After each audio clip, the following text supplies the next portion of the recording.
نیویورک جایگاه مجسمه آزادی شهری تجاری است که نبض بورس امریکا در آنجا می‌تپد. کلان شهری برای جلب مهاجر که مدت‌ها نخستین دروازه ورود به امریکا بود. شاید بپرسید امریکا چه نیازی به مهاجر دارد؟ اما جذب مهاجر شیوه سیاسی و تجارتی سودآور است. از یک سو امریکا را دموکرات‌ترین کشور جهان و پناهگاه روشنفکران و مهد آزادیخواهی معرفی می‌کند و از سوی دیگر نیروی کار تازه نفس جذب می‌نماید. و اینکه مجسمه آزادی چگونه سر از نیویورک درآورد، هرچند کشیدن راهن سراسری امریکا از سال 1869 میلادی آغاز شد و شرق و غرب امریکا را به هم متصل کرد، اما مسئله مهم برای امریکا برقراری راهی بود تا کالاهای خود را به سراسر جهان بفرستد.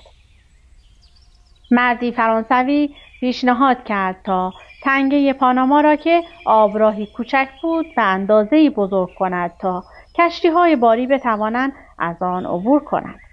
امریکا بخش عظیم هزینه را پرداخت و به نام فرانسه تمام شد.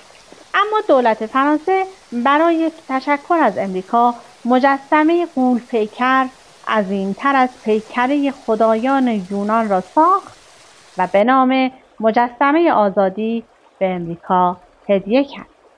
جالب این که مجسمه آزادی را بردگان سیاه نصب کردند. هرچند امریکایی‌ها ماجراجویند و تاریخشان ریشه در ماجراجویی دارد، اما از ابتدای جنگ جهانی دوم امریکایی‌ها سعی کردند وارد جنگ نشوند. گویی اینکه پشتیبان متفقین بودند.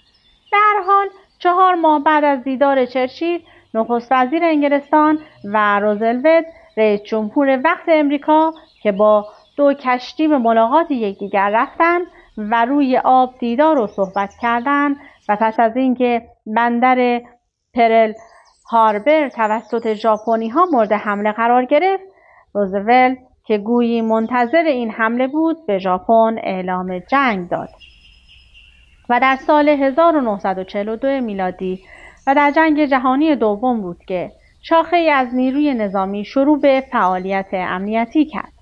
مرکزی به نام OSS دفتر خدمات استراتژی فعال شد.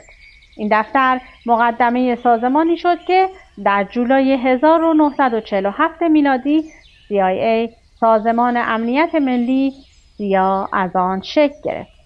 سازمانی اطلاعاتی ضد